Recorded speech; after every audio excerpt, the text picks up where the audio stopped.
This program contains content that may not be suitable for viewers under the age of 18. Viewer discretion is advised.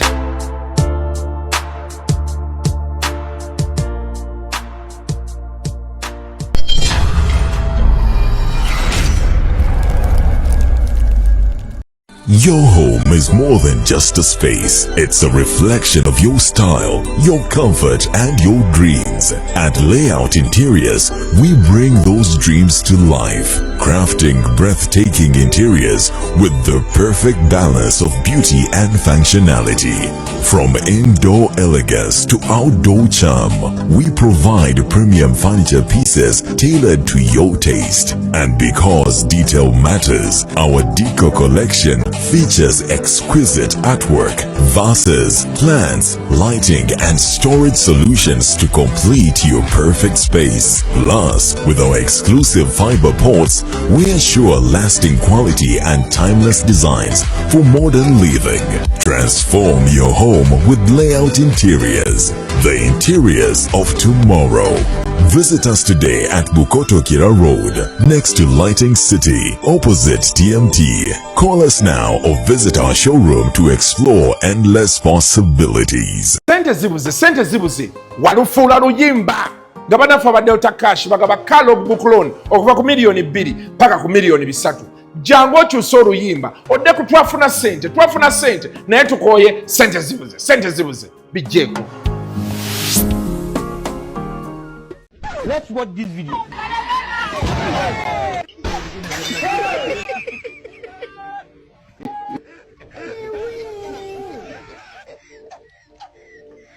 And these dances you make, also watch out the dances you make and make your body look like you are trying to attract somebody. Please remember, I was young like you a long time ago. I liked dancing.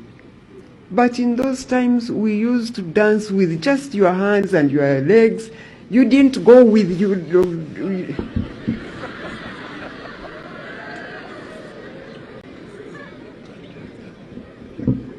Remember, even when you dance, God is really watching. Ruzungu kade Kasuku tujikole sawa namba Ruzungu. Ruzungu tugenda muza kujira kutoka ntoko ndimbuzi ndi arabura babaddi abachala Wele somuyomba inyembuto katonda ya chembuto genda weji waminge Yabaweereza buno bukeke obutini singa babu mutwale bamusonseka mukamwa bwonna n'abufulumiza mu nnyindo kibwa ina guno omugogwa Musa wayitista biblia mu detergent waliwo wanagaali ebola yakasajja kasendi kalimba bannange esendi bannange.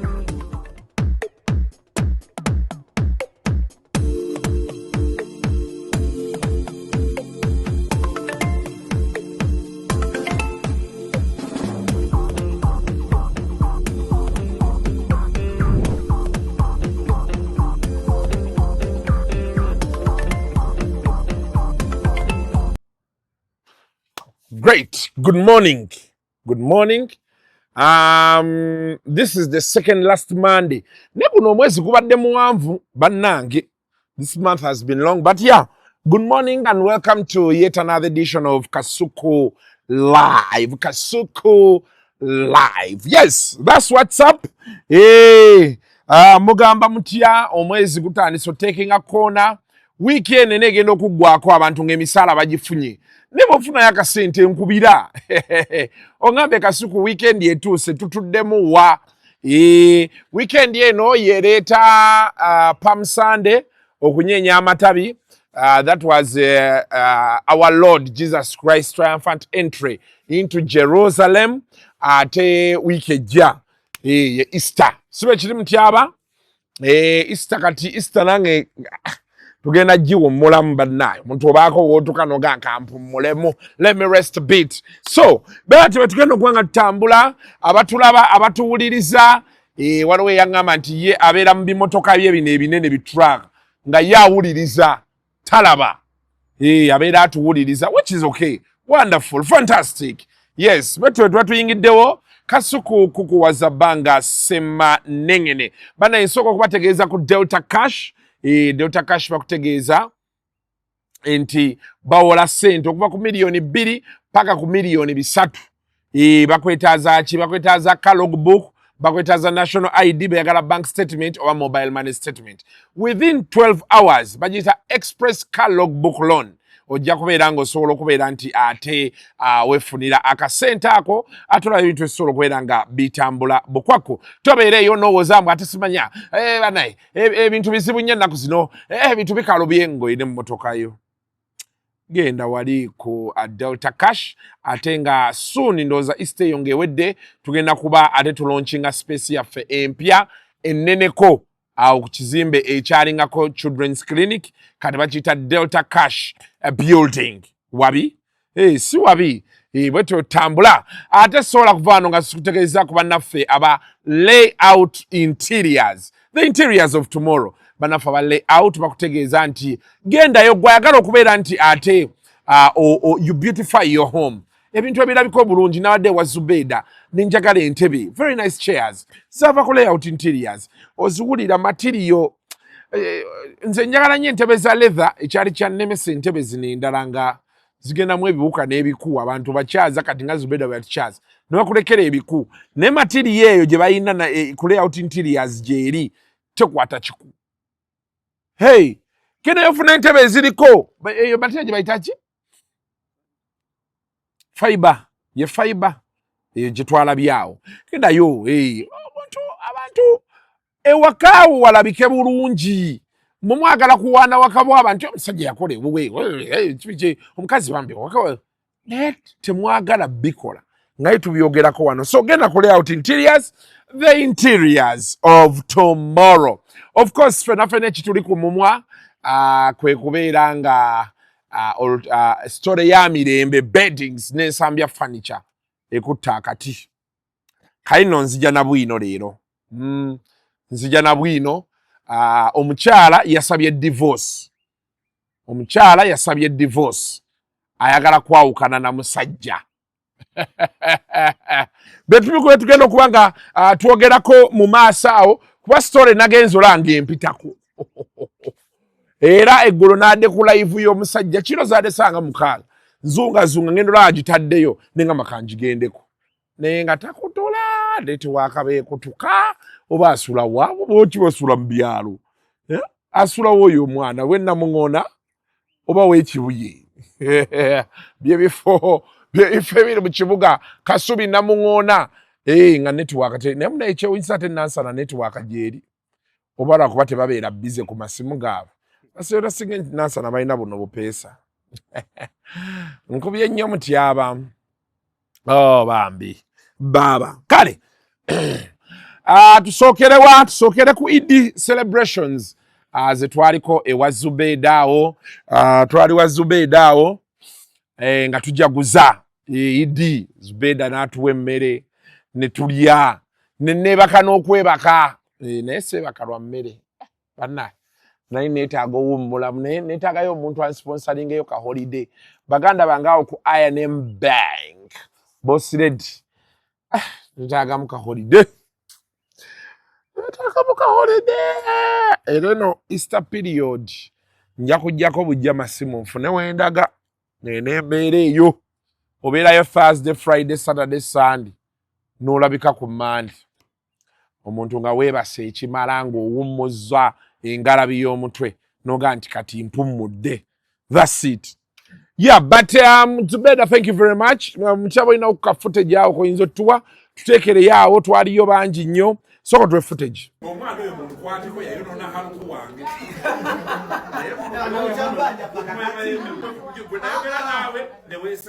Mama we na hepo watu.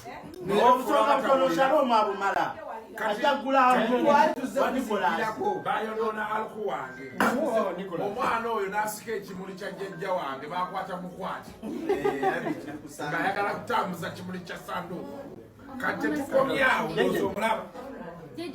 Ayagala mmere. Nesowaniye bagiwadde nayagala bisaniya biri.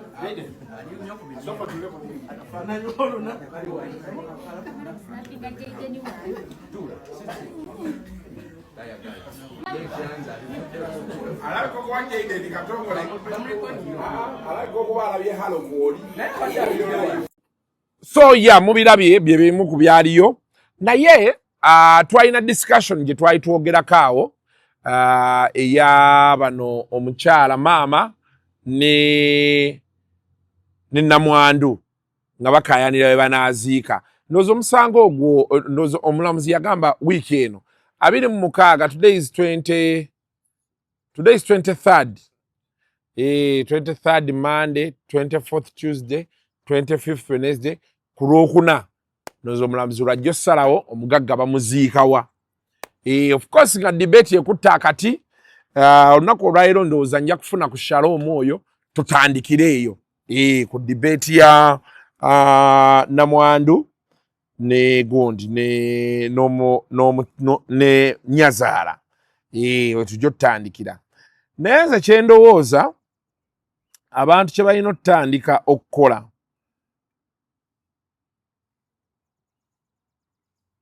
banna bwe manenya lowandika mwerabidde yegondi amadde mpandiika prep madde onumbaye noonya linnya lya muvubuka oli bawa Mirembe Nsambya hospital Nsambya furniture badde mbyerabidde kuba bye badde noonya naye kyejagala okugaa nkiriba ekiti abantu bonna we bali kati waliwo ebintu bye tulina otutandika okwogerako nga tetwerumaaluma okitegedde nga tuvudde mu bya convenience any day any time.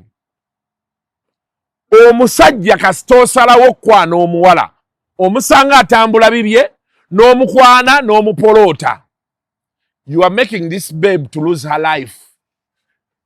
Omweyagaliza bye nagamba abawala ne mbagamba omusajja olina omumubuuza kiki kyongattako, kiki kyoleeta ku mmeeza.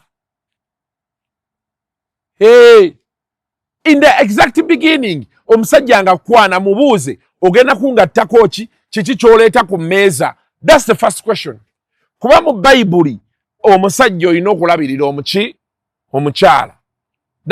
Bino kati tebikyaliko nti kyoba ki. Mu Bayibuli omusajja olina olabirira omukyala. N'omukyala alina okulabirira amaka n'okuzaala abaana. She has to keep her home. Kati bemuwana mutandika okwekwana, make it straight. What is in it for me? Omukyala kibuuzi. Nemba nga mwekwanya omusajja yagala kulya. Muve mu bintu by'okwekoza. Musimagwe, olihole. Buuza omusajja nga lumu emisana. What is in it for me? Ebizibu bye tusinza olaba olunaku olwaleero kubanga abakazi tebaagala kubuuza what is in it for me. Simply put, ekyo ekisookerwako. Ekyokulala, obufumbo buno njagala obutreatinge nga business. Era byemu ku bye ngenda okwogerako wali nga tusanze tutuuze ku mboozi ya Mirembe ne Nsambya. Obufumbo obutreatinge nga business. Kino kikolebwa, kino kiri bwe kiti. Kino kikolebwa, kino kiri bwe kiti. Abantu babeere nga buli kimu kiri kiriya. Tukooye okulaba bannamwandu be bagoba mu mayumba. Tukooye okulaba abantu batwala ku DNA. Omusajja gamba mukazi wo nti tugenda ennaku zino kati ebiraamo bakola bya video bw'oba otya kireke ng'okikoze mu video nti bannaayenza abaana naye sibeekakasa nsaba batwale ku DNA mu video. Naye omukazi abadde naawe ebbanga lino lyonna. Omusajja waaki ebigambo abigamba maama we omukazi nga bwali omubi. Omukazi bamugambe mu bulamu nti bubi. Ayina bagenda kuŋŋamba Kasuku ebintu ebimu ne kati omukazi abonaabona. Kati omukazi ali mu kubonaabona. Omulambo bagenda guziika gye gutayagala. Bw'aba yagamba maama we bamuziika eri kati ate bamuziika eno. Baba yagamba mukyala we n'emikwano gye banziika eno kati ate bamuziika eno. Aha. Will the man rest in peace? No. Ekyokulala, omuntu yenna ayina kobeere mulenzi kobeere muwala. bw'oba okyayagala nnyo maama wo tobonyaabonya musajja tobonyaabonya mukazi bw'oba okyayagala nnyo taata wo salawo tosobola kubeera eno n'eno salawo ekintu kimu nti kati nina omusajja tukooye relationship za mama wange nze n'omukazi nze mama wange bayogera taata wange sima famire yange yesalawo tuzikooye omwana w'abandi omusanga atambula bibye n'omukwana kalate omujuliza maama wo yaliwo ng'omukwana waki maama wo si ye yamukwana mama wange bayogera kati yo twabikooye nti nange abyogera mbyogera jjajjange yamaze kufa netegeera ati kati ensi entunuulidde eti but well that's just by the way. I think we need to enter the culture of a man finding a woman ne beeyagala nga it's their business. Omwami n'omukyala nga beeyagala nga bikwata ku bo. Oba okitegeera. Ate naffe kati abazadde tuwe respect bano abantu. Nze ndabyeko famire ezibaddewo nga maama talina nnyo. Ngero omwana we yali amulabirira. Okitegeera. Amuzimbidde ennyumba, aguze ku ttaka aligaziyiza biki.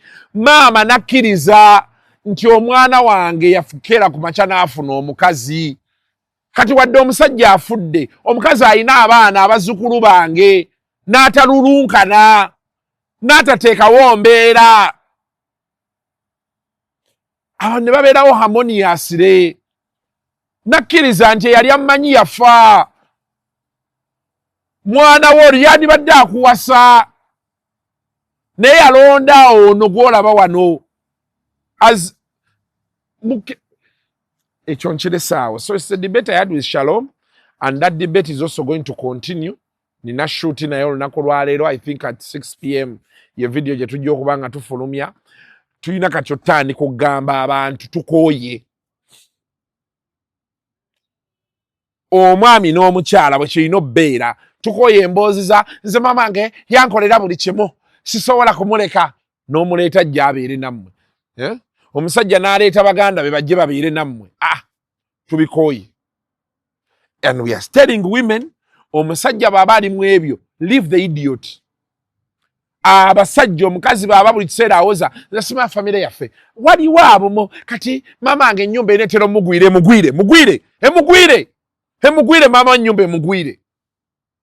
Leero n'ozimba ennyumba, muli kulaakulana ddi. Bye twogera wano kati nti nga tonneetegeka, tozaala, toyingira bufumbo, kubonyaabonya bantu, to burden them. But that conversation tugenda gyeyongeza mu maaso awo. But byonna byonna twaliyo mu wa Zubeida nga tulya tunywa. We're having a good time. So nammwe musobola okwongererezaako okwo ne mugenda mu maaso. Mayembe mba temunnayogera bya kisiru, temuweweera. Yes, njagala kubuuza ku Honorable Justin Nammere. Ye Nammere. Honorable Justin Nammere. Kamba Nammere akwagaza okuba omugagga. Omugagga twakola luseke nyamnyam kuma bagagga edition. Akikulaga nti neidi omugagga we yafiirwa nyazaala we. Okitegedde? N'agamba tajja kubeera na mwami we kagende oba nfuna. Kati saawa eno Nammere ne batakwata bwa minisita. Okitegedde? Mu parliament tebasobola butamuwa komiti nsava. Sina kindi bayinza omuwa obwa commissioner. Okiraba kye ngamba muganda wange, okutta otya omugagga wo, the original luseke nyam.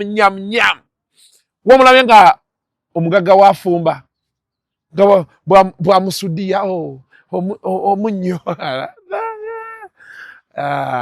Ati Kabushenga yangamba nti gwendaga omuntu omu atali ku mugaati nkulaga omulimba. Lwakuba nti bo balina gye bakikubira. Omugaati guli buli wamu. Nze ku X waliwo abanvuma. Nga ngenze ewa Museveni, President Museveni. Kasuku, mu kifo ky'okugenda okwogera, mwaze mu kusabiriza. Bo waliwo eyabayise mugagga. Era baali bamukaayanya. Nabaga nti ate mufaayo, mujje mbalage ebintu bino. Nagenza okuddamu olaba omugagga bamuyita, our Father who art in heaven. Our mentor. Nagamba abantu boogera tekinnabatuukako. Nga tekinnakutuukako. Ne bwe kimala obbatuukako ne bamanya nti omwana yayimba bread and butter. Bread and butter. Oli mugaati gwa butter. Omugaati gwa butter kintu kirala nnyo. Nnyo. They are beggars. Bagufuula mulimu. The end justifies the means. Kati nammeera somuga nti era ali awo asudiya mugagga we. Ogenda mulabako ng'alina liidika.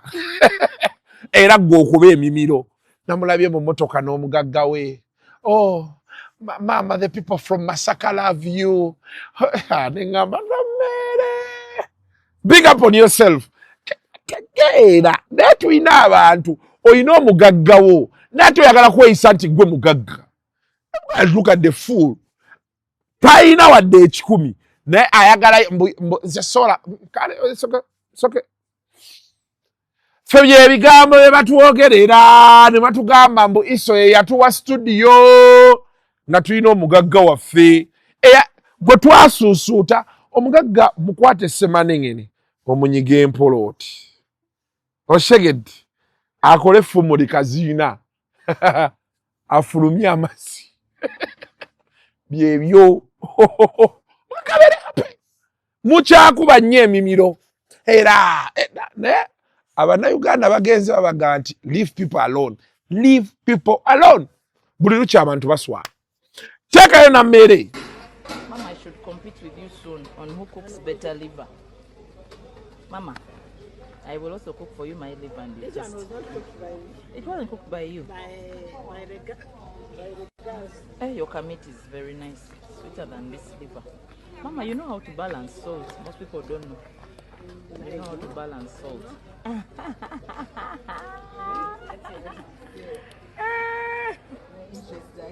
Honorable.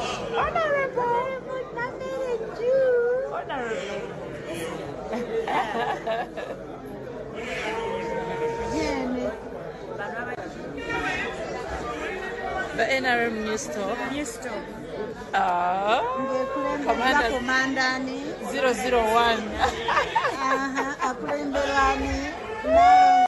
Eid Mubarak.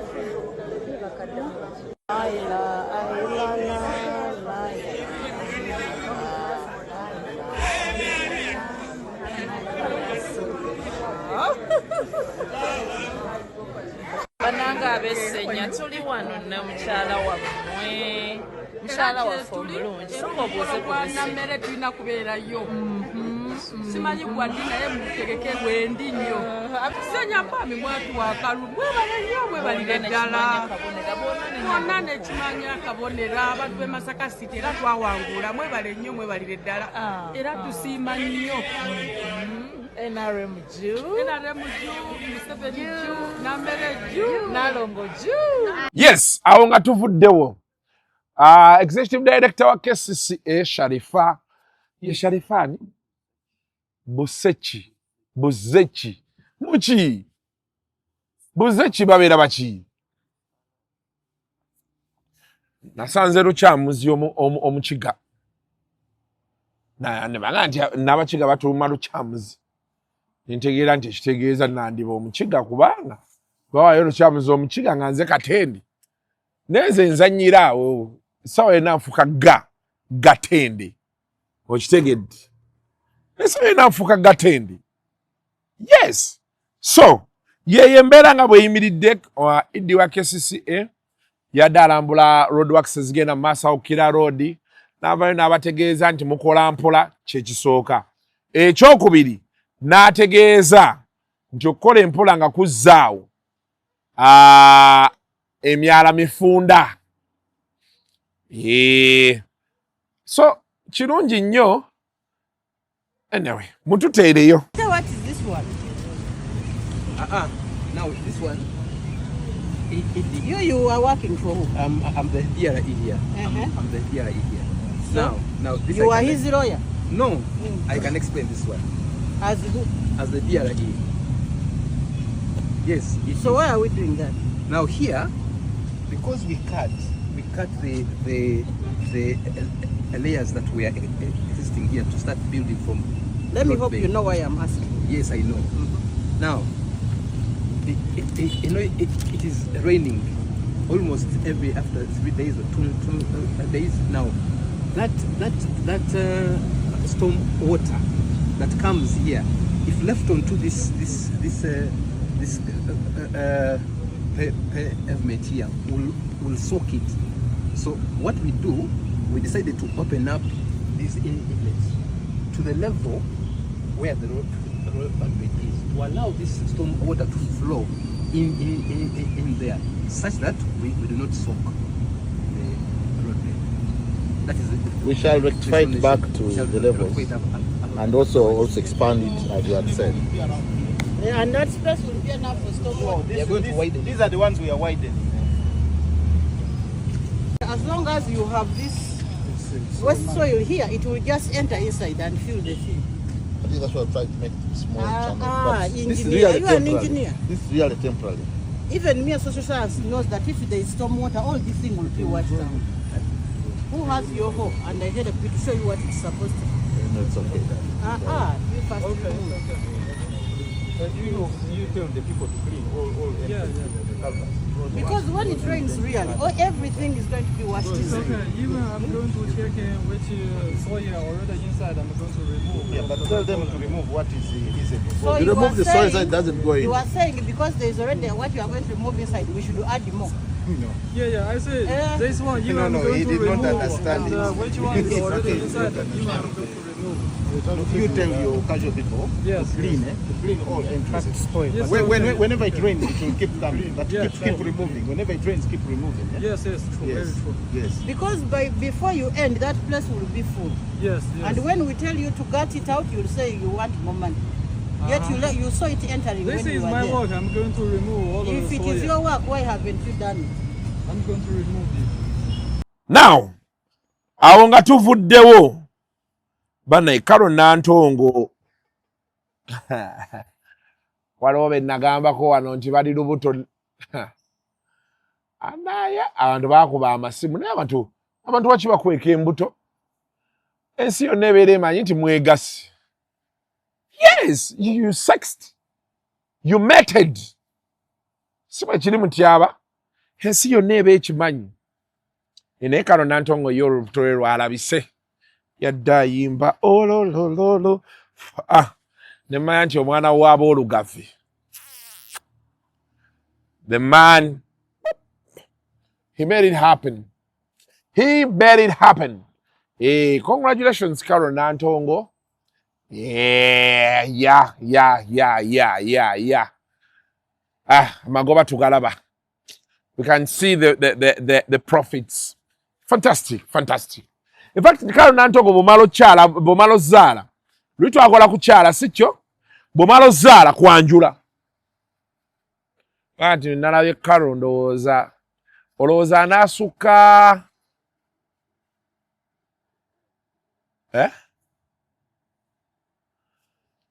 May, June. Ayinza obutayingirayo. Okusinza nga gwe aludde mu mbuto mutyaba. Gwe nga aludde mu mbuto mutyaba olowooza nti ki? Waliyo eyo omuyimbi wa gospel. Tebaagala kwogerera ddala ku lubuto lwe. Mbu baagala kigwewo bugwi. Oh, my privacy. Nabagambye nnyoko. Naye nagamba wayi kambaleke waliwo abantu abamu abagamba musima bw'oyogera olubuto nga bukyali. Sima basobola odduloga biki. Simanyi bintu ebyo gye biva simanyiyo abantu.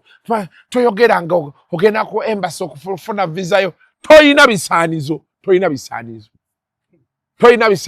Onaga nti bana kumanya nina ekisiraani nze lwe nateekayo covid najja tolina bisiraani covid yajja musima bwe naade ngenda olutalo lwa Iran lweraze kati mboleke baleme kulwana olwokuba gwoyagala kgenda ndooza wali wandoga teryakuloga world events happened lekerawo ebyekisiru mukati simaya benatuuseeyo nina ebisiraani ate oza tebanyimye visa kuba toyina bisaanizo kyekyo mulekerawo okweba naye n'omulogo abonyeebonye buli kimu sagala kwogera lubuto kuba you have issues accept these issues oba obuguma nnyo oba amajigo tegaswako kiyoba olubuto let us look at that angle kati okusinziira ku kyonnalabye walako waluwandoga nyoko teryakuloga naye nsomanyi nti olubuto lumbuze bannange tubeeko naffe ng'abantu eddogo libeeko we likoma tukimanyi naye libeeko we likoma onfunye bulungi naye mukyala nagaa waayi ntubagamba mayinza nina ekizibu kimu muntu baga nti Kasuku bambi ng'ogamba waash so nja babuulira ng'azadde Carol, congratulations. Webale buteebaka bwebasi. Omusajja buli lwe yeekyusa n'omu agezaako ka style kano. Kati ategezaako kano. Kale ategezaako kali. Okitegeera. Ogera gezaako ate kano. Oba okitegedde. Kati ategezaako kano. Okitegedde. Kwegamba ne mugenda nga mukyusakyusa. Okitegedde. Kati awo byebyo by'owulira abantu eyo. Osanga omwana nga ye dogra. Nobuza dogra kitegeeza ki? Dogi mweva. Michelle yava mu missionary style. Hey, Michelle baba Michael bava mu missionary style. Ba Douglas bava mu doggy style. Hey, mukadde oba mukuba kabwa. Bagoreti bava mu goti style. Esa ziri mmeka mutya. Kyokana yo baite ebintu ebimpe essanyu. Kati mpulira ndi musanyufu. Omusajja omukulu bannaye. Kati mpulira essanyu lye nnina njogedde ku byekisino.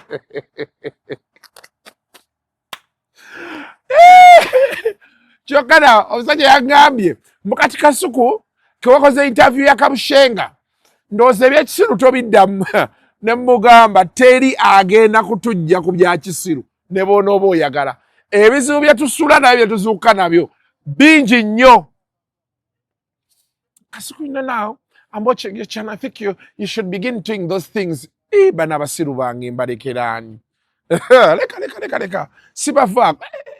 Toyogera ku bantu bange baleke beesonyiwe. Leave them alone. So, here tubadde tuli kuki. Congratulations, Carol Nantongo.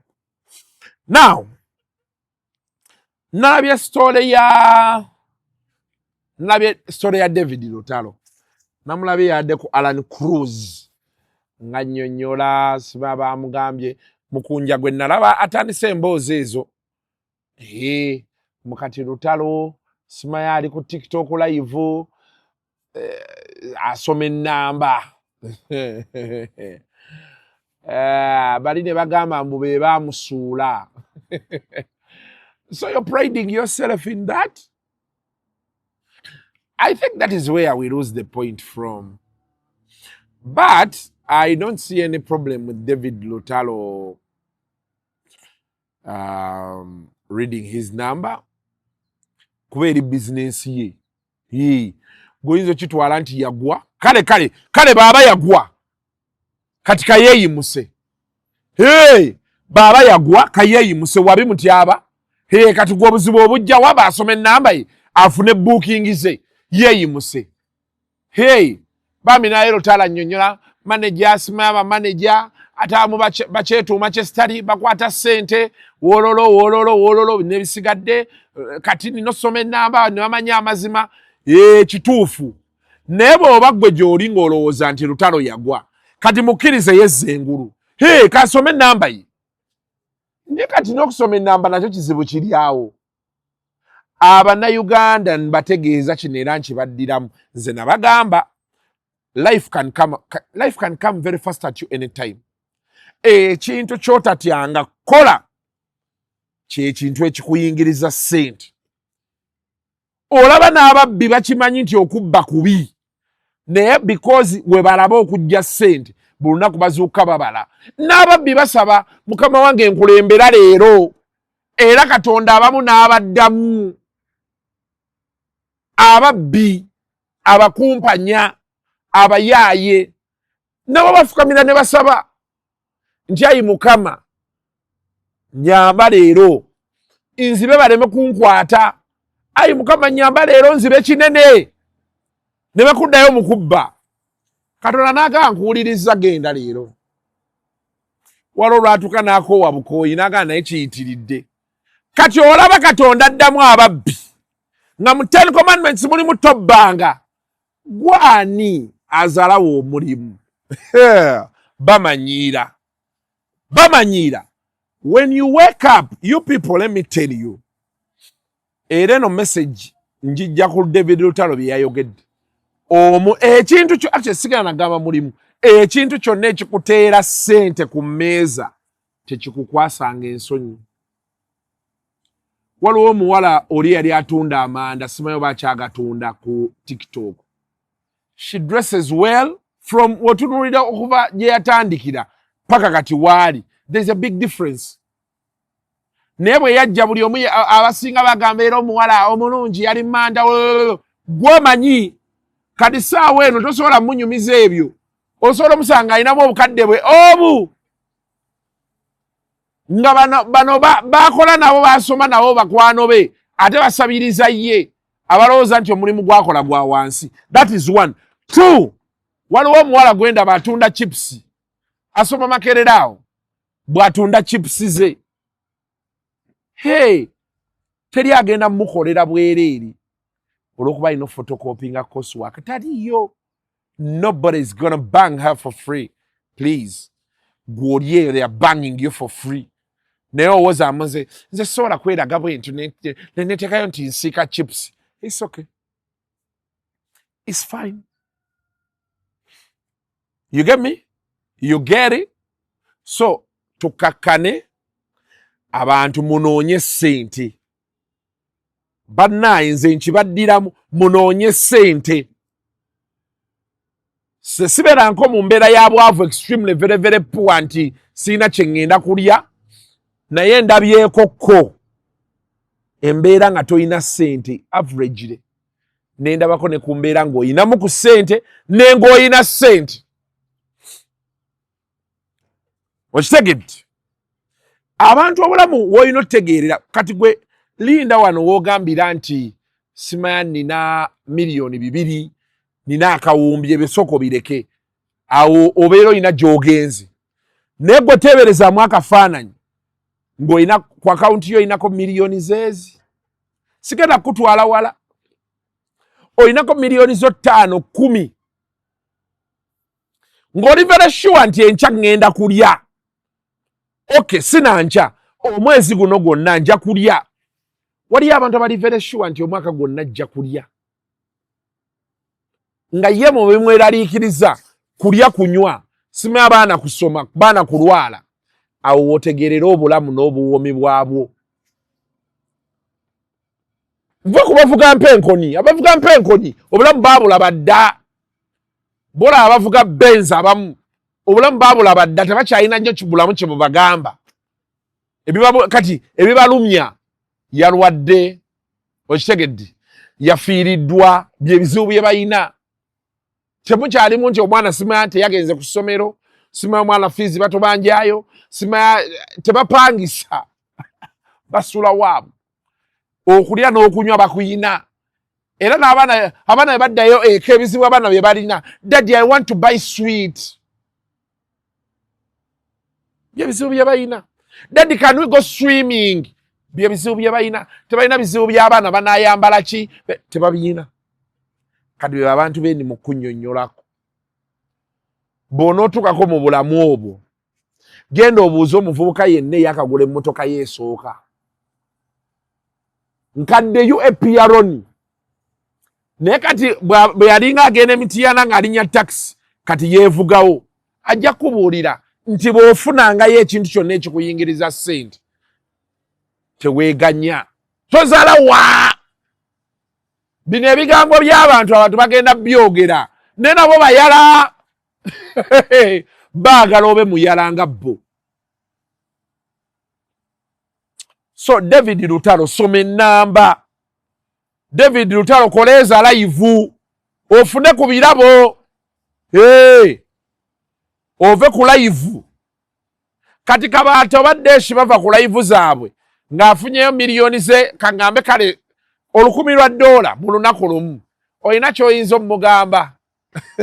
Kati oyinza kugamba Kabata ebyekisiru ng'olunaku yakoze $1,000 miliyoni 3.7 abantu tebazifuna na mwezi. Ng'otandika onnyumyeyo omwo abayimbi badda ku TikTok live. Bruno K ebintu byajja ku TikTok live obimanyi teyabifuna nga ayimba actively. He's still a musician, but the money he's making off TikTok tazikola mu music we. Oyinza osanga nga tazikola why? Kanchiteekeko awo kankube disikire ino. Nende mmotoka yagijja ku TikTok live. Nyumba ze naazimala. Ez'emukono teyabitugamba wamma wano. Kati goyinza omunnyonnyola bino baleme batandise mbu Lutalo ali ku TikTok live. Tosobola. So Lutalo, keep going. Tewabaawo akugamba ekintu kyonna. Nze abantu nabagamba nga nkyakola ku TV nti benkera ku makyala ku TV bangobye oba ku radio. Ne be naasanga ka radio nga ka ku kyalo nja kuddayo ntandikireyo.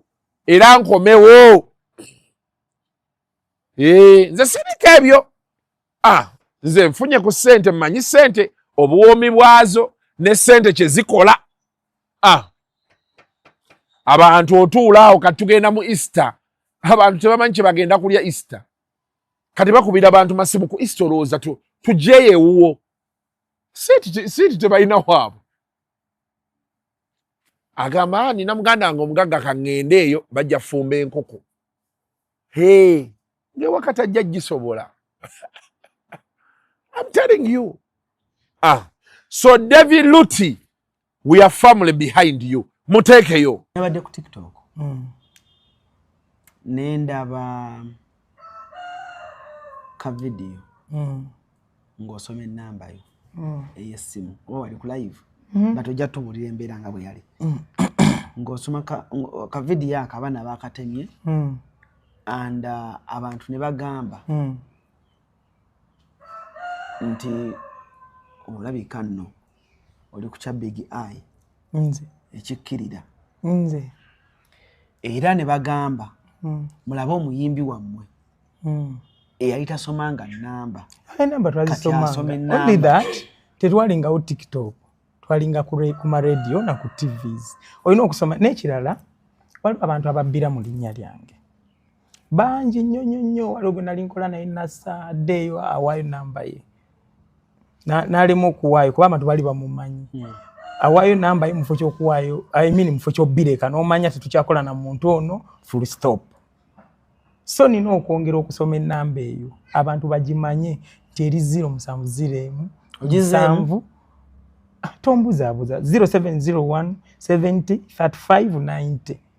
Olinga ayagala okubuukinga David Lutalo ye namba gy'akozesa yokka. Embeera yabadde ki gisome mu Luganda ne mu Luzungu. 0701 70 35 90 0701 70 35 ayagala okubuukinga David Lutalo ne bandi The Hayers ye namba ekozesebwa. Omuntu bakamala okubba wana abantu so omusi babiri si basatu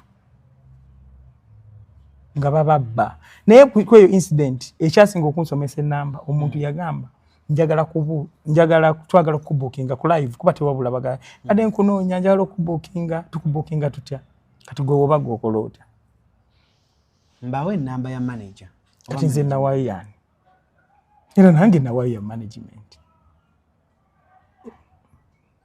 simanyi emiyayo egimu gyagirooza nawayo yange sawayo yange please nawayo ya management ate era ddembe lyange okuwayo yange ddembe lyange abantu obusungu babujja lutalo waliwo embuzi emu gye mmanyi ebatuma waliwo embuzi emu gye mmanyi ebatuma ndi kumpi kwatula linnya lyayo mu luyimba wali weeyimbira nnyimba zo nga neebakwogerako osigalayo gy'osigadde yes waliwo akwogerako tusengejja waliwo omuntu ateeka enjiri mu bantu n'ekirala tufunye examples nyingi pokopoko kintu kibi nnyo oli akuteekako pokopoko yatakoma bwasiruwaza abantu bwakola kibi bakuwayiriza kino bakuwayiriza kiri ezo nazona strategy z'abanafu kwagala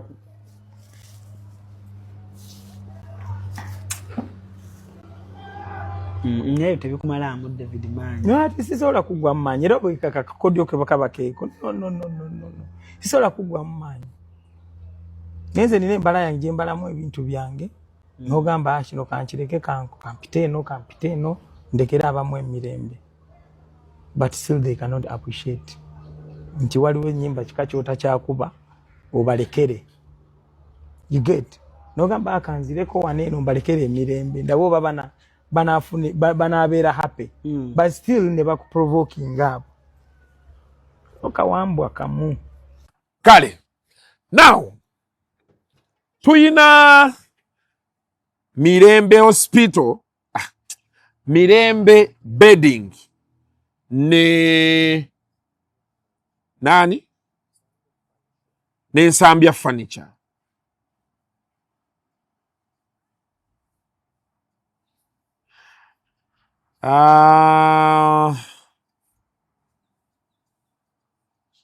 Yeah. Bane namusajja wange Jamil kasooke nkuwe buno obuntu mutyaba kutere ku WhatsApp yo wanangambye bayina gye bayita Sing for Her Dance and Karaoke Fundraiser for Breast Cancer Care in Uganda. Musajja wange ono bambye ebintu bya cancer bino bibaddemu. So abantu abali America March nga 28 yegenda okubeera Saturday eno saa 12 ku 480 Franklin Street, Framingham, MA 01702 for only $20. Tukugamba nti join us for an unforgettable evening of dance, karaoke and purpose, where every song sung makes a real difference in the lives of women in Uganda. Sing for a survivor or someone currently battling breast cancer. Dedicate your song to someone you love and help raise awareness for early detection and patient support. Bana abantu banga bagundi bali bayita Eric Cancer Initiative. Bambi bacha wagira ebintu bino ebya gundi breast cancer awareness. Bambi tubawagire. Musajja wange Jamiru ali awo America yeeteramu akasente ke. Bagala kugula mammogram ne mmotoka yaayo. Ndoza kati sente banati simaya banatero ziweza babere nga batambula Uganda yonna bakebera abakyala amabeere kulaba cancer, breast cancer basobola okujjanjaba n'ebisigadde early detection and all that stuff. So thank you very much. So abali America, guys, support them. Support a guy for $20. Tuna banafu abasarium juice bali wano ku West Mall neri eri ekizimbe bakiyita batya kyebaliko ekansanga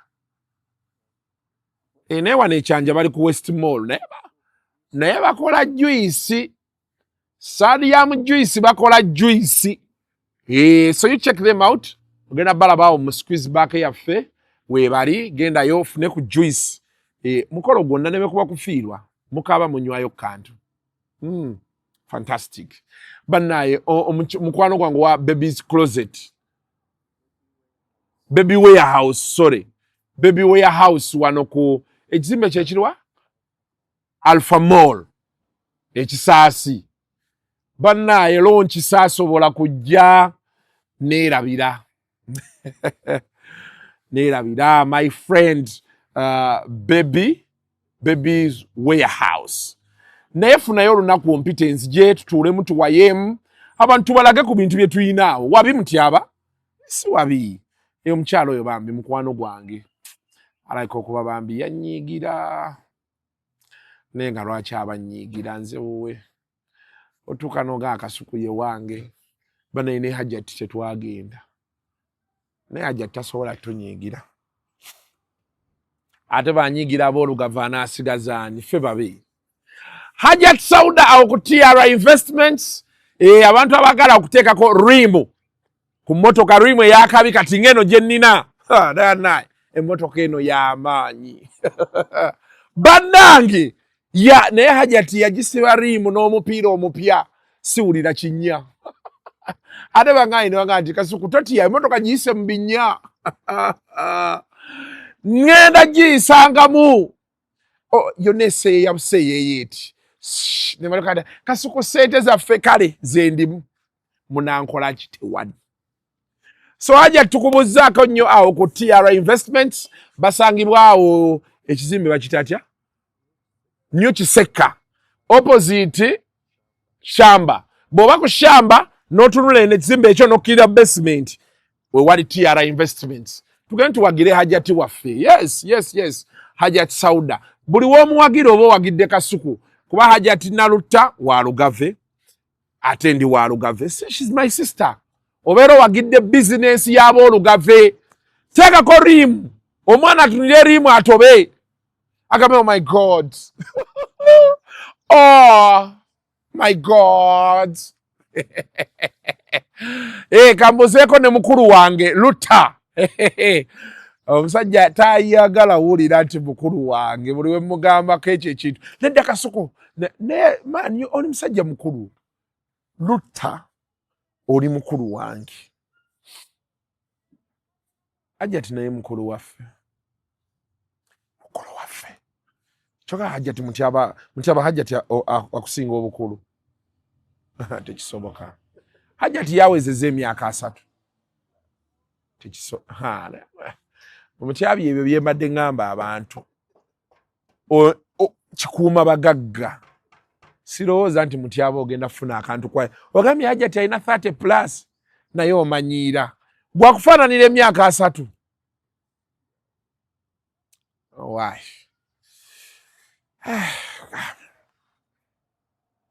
Mugagga waffe. So Hajjati nkubuuzizaako nnyo ne mukulu wange Lutta. Bangamba tulina muganda waffe eri mu Bawalabu. Bomutezaamu bye. Abantu kati tubabuuzaako abaatugambanga nti ffe temulina kye mutugamba ne live tebakyajja. Byebyo. Kale. Now, tugende ku gundi Mirembe Hospital. Mirembe Furniture. Mirembe Beddings. Ne Nsambya. Mbandi awo twade tulaba mupiira gwa mupiira gwa Arsenal ne Man City. Tugenda twala ebikopo bina. Era tugenda twala ebikopo bina. Mujja twala Premier. Osaaga n'ensi. Sporting Lisbon yali ebakubyeko omukono awo mangu ne mwewuunya. Bweddaawo. Now, twade tuli awo. Oli omuwala gwe nasoose. Nsambya yasoose sharinga muwala sikyo. Yadde ayogera. Gloria k'ebirungi. Omunyi wa club. Omuwala oyo nno namulabanga ku National Theatre edda nga tannaba kufuuka na w'amaanyi ku TikTok. Nga ndaba muntu mulamu naye nga munyumya. Ndaba omulaba ku TikTok ng'aseeseetula emboozi.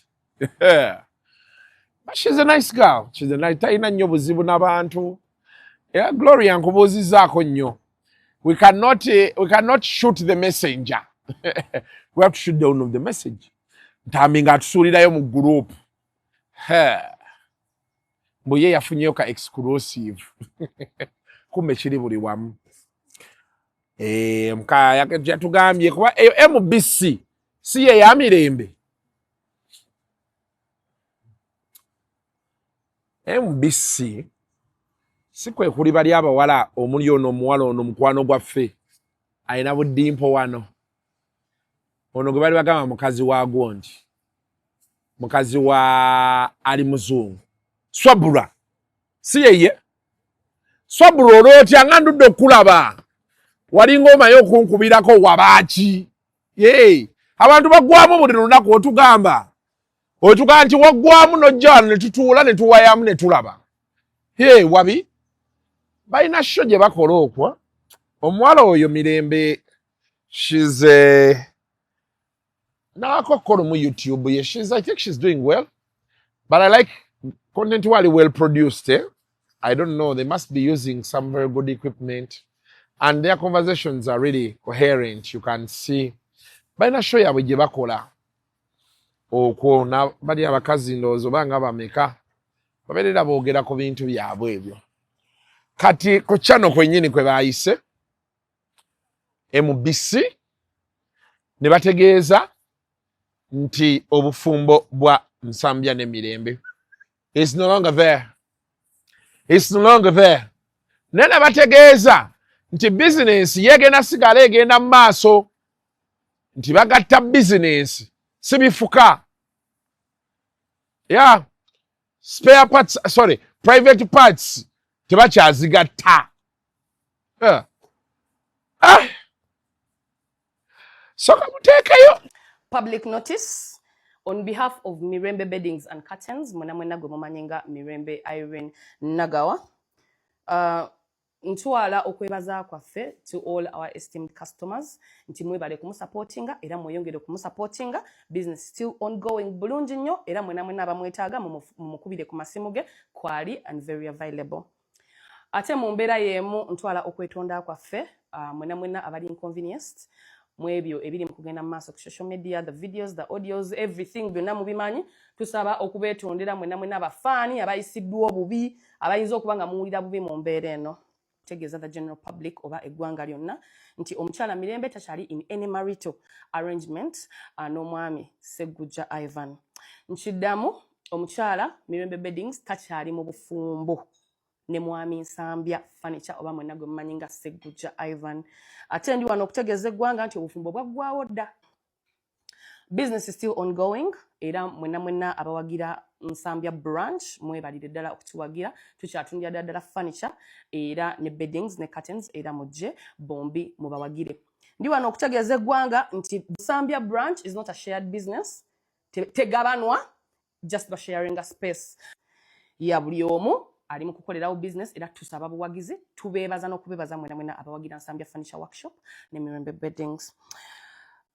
Reasons is a breakup mwenna mwagala okuzitegera ne ziri best well known by the two. Era nga bali mu bufumbo bamanyi ebyabaawula. Lastly, Mirembe ali bulungi era ali in a good mental state. So tuyanziza. Tuba tuli awo ng'era ekipapula kifuluma. Sima Mirembe yakifulumiza ku page ye.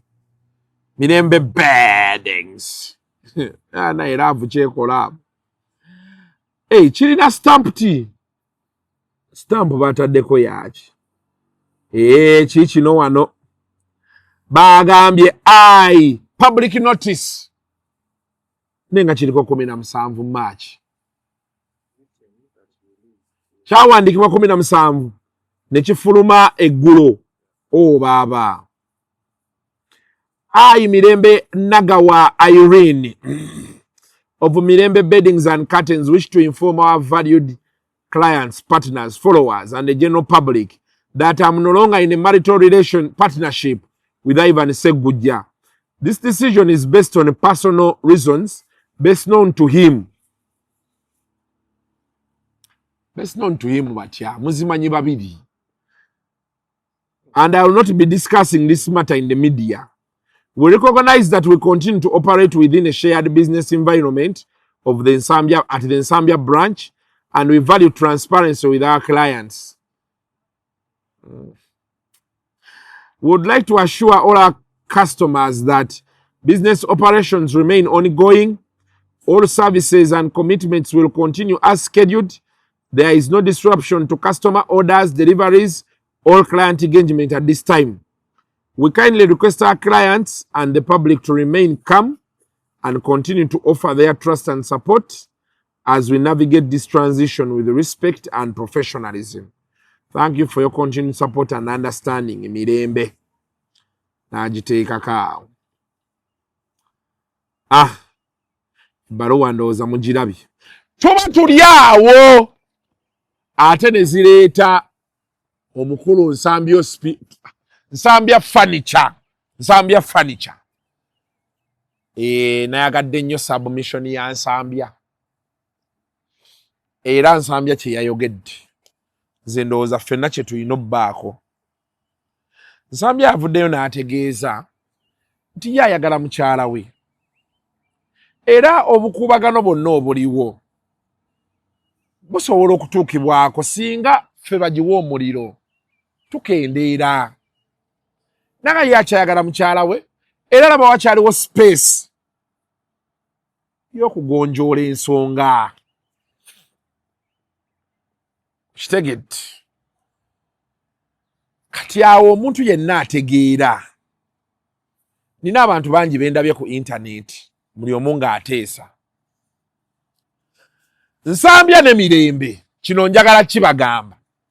Nkyogera si kirumamu. Teri yalumirirwa nga talina kigendererwa. Ekyo mube nga mukimanyi.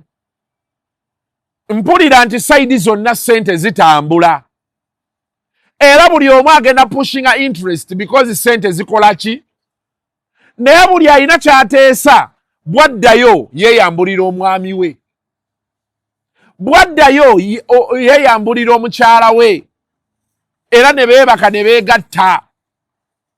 Besiba nga ssente zitambula nga be mugambye, abantu bano bonna tewali ajja kukkiriza lutalo kuggwa. Kuba lwe balyako tewali agenda kikkiriza kubaawo. Kuba olutalo lwe balyako bwe kiba nga kituufu, ssente zitambula. From the way I see things, ssente zitambula. Teri muntu akulumirirwa nga talina kigenderero. That one I'll tell you. I can tell you authoritatively. The lady sent the man a document, the divorce papers. Yazimuweereza. That I can tell you. Era nze nazirabyeko. Yazimuweereza. Baba omusajja tannaziraba, ajja zifuna era ajja ziraba. The woman wants divorce. From the man's submission, the man still wants the woman. What do we do? Tetukiwa nnyo muliro lwa busente. Buli muntu ali eyo. Tosiga kifaananyi nti oli na Mirembe. Mubi nnyo. Olw'okuba wafunyeemu. Tosiga kifaananyi nti Nsambya furniture. Mubi. Osheged. Mirembe. Eyo odiye yafulumye gwe wagifulumiza. Tewali mulala. Eyo odiye yafulumye gwe wagifulumiza. Ate odiyo si ya simu. Wali kodingo omusajja. That was bad.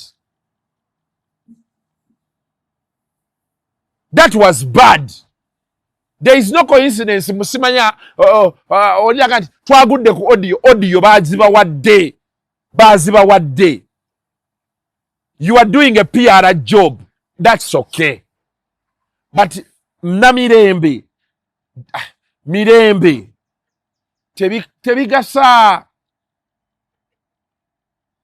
Mugenda kumaliriza muononye business zammwe. I'm telling you. Orene nabye daba kuba business y'omusajja. Nalaba kuba business y'omusajja. Bebawoza mu entebe ezo si yazikola waliwo abazimuleetera. That is where we lose the point. kati ate twagala omusajja ate yaggweereyo tutandise okuba bizinensi sinawulira bakuba ya mukazi naye be babaayo nabo kye bakola kibi temujja sigala kyekimu mwali mukola ebintu byammwe mwenna tetwaliyo zino enduulu zireme bakozesa nsobi nze mbabuulira nga nze nze nina lwenzija nga njagala olutalo lwake but I'm telling you that boy if that boy oyo mvubuka yani Nsambya bw'aba ekinene nnyo ayina emyaka ayinza okwataweza myaka aga kyekimu n'omuwala eyo stage gye muliko it is okay but you need to think that after all this is said and done kyekiddako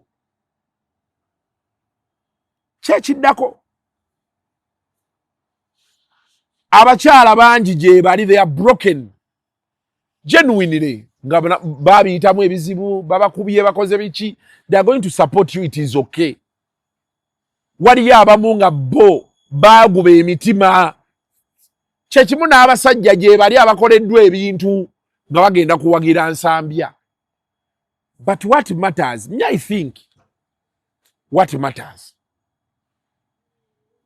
benalabye omusajja nga ayogera alabika akyayagala mukyala we omukyala tannayogera she's working through proxies olaba nti waliwo empiki ezizannya ng'aziri mabega manyi kati ebigenda mu maaso buli omu bamu advisinga omanyi gwe toyogera public ejja kukulaba oti ffe katukole bee tuti twabirabye dda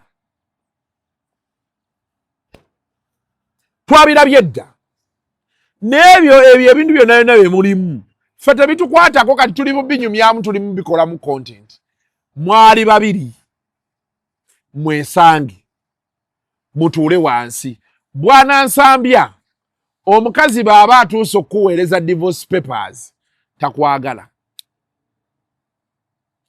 tuula ne eksiwo okitegedde mu agreeing bekiba kikwetaagisa kuva ku location noonya endala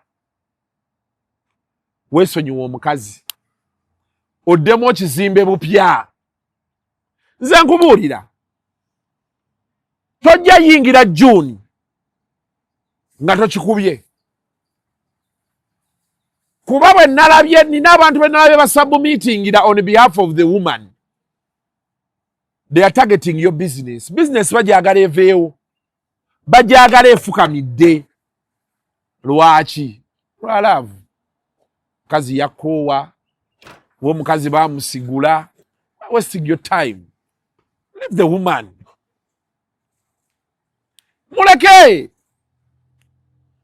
na Mirembe PR gwe mukola amala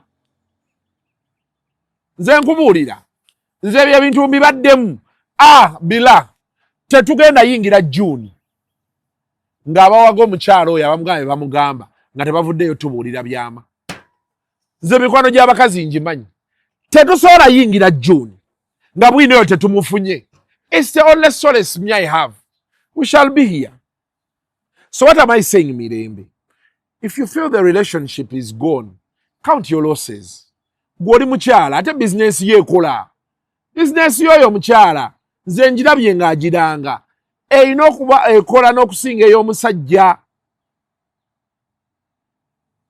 wrap yourself up madamu na Mirembe obulamu ogende mu maaso nabwo bano abantu bemulaba basomba ssente bamuwagizi basomba ssente kugenda okubaliza okubalabalamu ebitabo byo nga miliyoni 7 zigenze naye nga zigendedde kiku kintu kye musobola otuula ne mwogerako kati wataddeyo divorce wamaze ogiteekayo statement wagifulumiza genda mu maaso n'obulamu bwo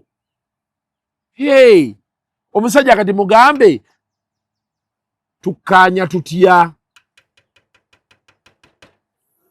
kuba ekizimbe we bali si kyabwe ky'abakatuliki si Catholic building nkimanyi ky'abakatuliki kati tebalina kye bakayanira nti nno ekizimbe bonna bapangisa era bakatuli kibasobola bagamba nti bannaye kati mugende tubaddiza ssente zammwe mugende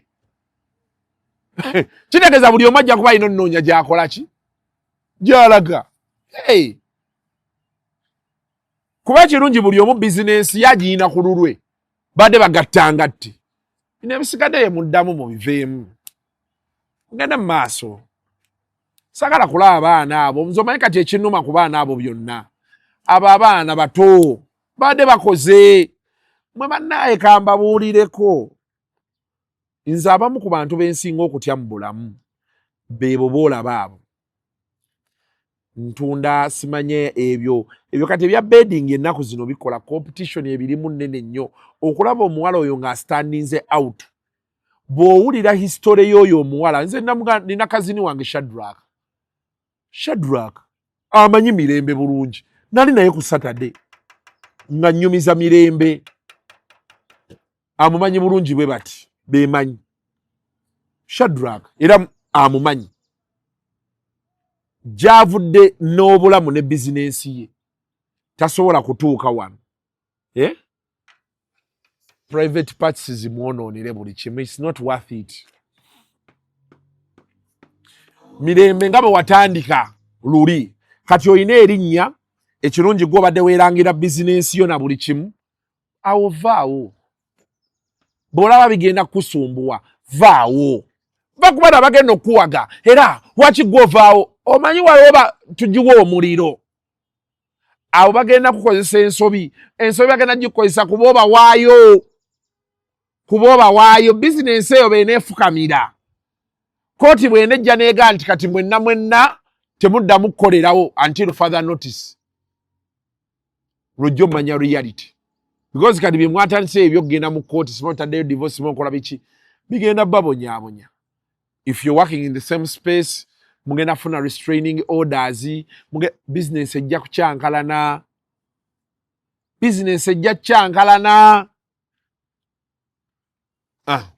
but most importantly Mirembe, me I want to tell you your ex says he still wants you. I don't know exactly what happened between you guys. Mampulira biwulire simayono yakuboli atono sima balongo oli yayenda problem yonna weevudde mwe kulowooza nti muli baserebu muli b'amaanyi obuzibu bwe muyina bwe munaategeera nti you are as normal as Mutyaba as Kasuku ebyo ne mulekerawo birabira mu bafolowa bammwe mugenda tuula wansi mwogere mwogere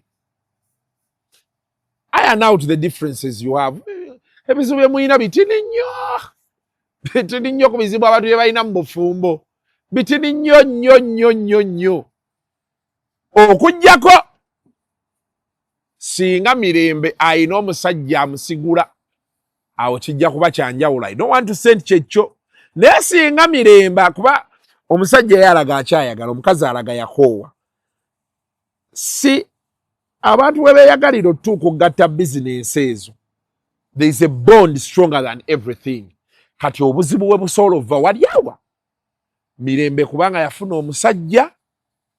omusajja n'amukola ebintu byatalabangako kati awo ne betunannyonnyola Mirembe ebigambo kakadde when a woman is fed up kuba tokyalina kyozza. Okay, mugamba ki muli mutya kansubire nti n'obulamu bulungi mwe bali kuwagira Nsambya Furniture Workshop ne Mirembe Beddings. Amazzi ndowooza. Kakati waliwo ebintu ebigenda maaso ku social media muli mutya nga mwagala nnyo couple era nga mwagala nnyo n'abantu abaagalana nga mulwana nnyo abantu ababeera awamu abo baddingana okusinga okwawukana. Nammwe abali eyo nga mwagala nnyo abantu abaawukanye baawukane kapene efeesa newo baawukane balina okwawukana nammwe mbatumiddeko nti naye nga all in all ffe tewaliwo butakkaanya busobola kutulemerera kugonjoola nze ne mukyala wange kuba tetulina nsonga y'amaanyi esobola kera ku makya netwawukanya netwawukana byonna byonna bye muwulira ezimu set up ebimu biri edited si bituufu. Ebituufu birina kuva eri ffe. Kitegere ebituufu birina kuva eri ffe ate bwe binaabanga weebiri era tujja kugira tubagambe nti ensonga eri weeti ne weeti ne weeti ne weeti. Otherwise tetulina nnyo nsonga esobola kera ku makya neetumenya neetwawulamu y'amaanyi ng'eremye abantu bonna mu Uganda, eremye family saidi yange, saidi ya mukyala wange, eremye abanene bonna mu ggwanga, eremye biki. Just wano ku social media baagala nnyo abantu abaawukanye okusinga abali awamu. Tukolerere nnyo okuddingana, okutereeza n'okugonjoola, okusinga okumenyaamenya, okuvumirira n'okwawula. Kye tuba tusinga okufaako. So ndi wano nga mbategeeza nti mwebale nnyo abatwagala, buli kimu kigenda kubeera fine tukiwa obudde. Byonna ebigenda mu maaso tubireke bibeerewo biyitewo, eyo nayo lesson. In the end buli kimu kijja kubeera fine. Wama mukyala wange Mirembe Beddings nkwagala nnyo era nkutumiddeko. Nze wendi okulwanira wonna wooli okulwanira era siri kwogerako kibi kyonna anywhere. Mukyala wange mwagala nnyo era mutumiddeko. Musule bulungi. Abantu abatambuza amawulire mbwaga okwawukana, simanya kwawukana, simanya divorce, simanya biki ne sound ne audio ne video, banaye mulekera awo. Abantu abatambuza zi video ku mukyala wange, simanga mukyala wange yakoze kino, simanga mukyala wange akoze atya, simanga audio, simanga ngere mbiki, mulekera awo. Mukyala wange oyo gwe mulaba mwagala nnyo tuvudde wala, tukoze bintu bingi. Saagala yadde n'okirowoozaako yadde n'olunaku n'olumu nti kyemusuubira kigenda kubaawo. Oli abuulizi ng'omuntu abireese n'aleeta obujulizi, n'aleeta obukakafu, n'awanika kino n'awanika kiri. Mbiraba babinsindikira ku WhatsApp, naye ndi wano okubajjukiza nti nze ne mukyala wange tetunaba kwekyawako.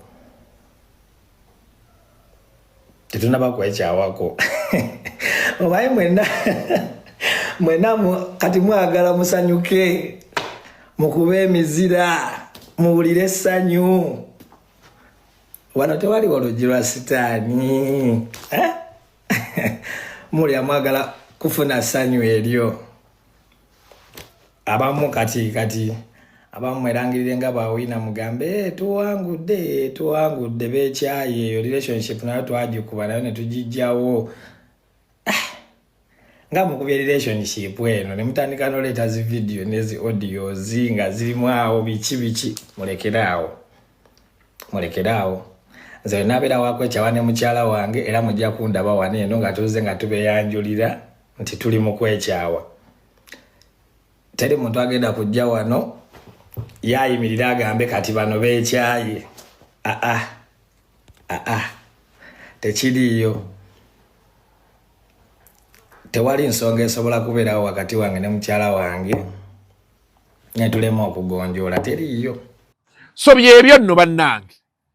Naye nze I urge you, Mirembe ne Nsambya, mutuule, mwogere, muve mu mawulire, muve mu bawujja obunyama, mutuule mwogere. Kale bwe mba temuddiŋŋane, shauri yako. Naye bino ebintu ebyokubeera mu mawulire, relationship egenda ffa ne business efe. Nalabye edda nina omusajja gwe nalabye atunda bya furniture. Ache nalabye balinga babiri, nadde nscrollinga ngo ataddemu audio ya Mirembe n'oli. Wankuba tewankuba. Munaye kati nsonyiwa. Kati bother ya taking that chance. Ate mu nsonga zammwe mwennyini. Byebyo nno bannange. Ebisigadde munaagamba nti nayogera. Kamala ogenda okukola ne sister. Saa 8 nzijja n'omusawo okuva ku TMR Hospital. Tugenda kuba twogera ku diabetes. 2 p.m. Be sure to check in. Ku saa 12 nsuubira okuba nga nzija ne Shalom. Era tugenda kuba twogera ku nsonga za Mirembe Bedi. N'oli omukyalo oli namwandu ne Nyazaala. Ako kagenda kuba kakambwe. Njagala kugolola mwana oyo Ttumba. Ayitiridde. Ate abinyumya omukyala ali awo. aziwe nga yeesesa bwesesa ajja zuuka ku lumu nga talina kugulu oyo omwana gwaza ajja mutemako okugulu ekiro bya kisiro ebyo byateesa mutyaba let's go take it off. The views expressed on Kasuku Live do not reflect those of the host, producers, or management. They are solely of individuals providing them and do not represent or reflect the official policy or position of this YouTube channel.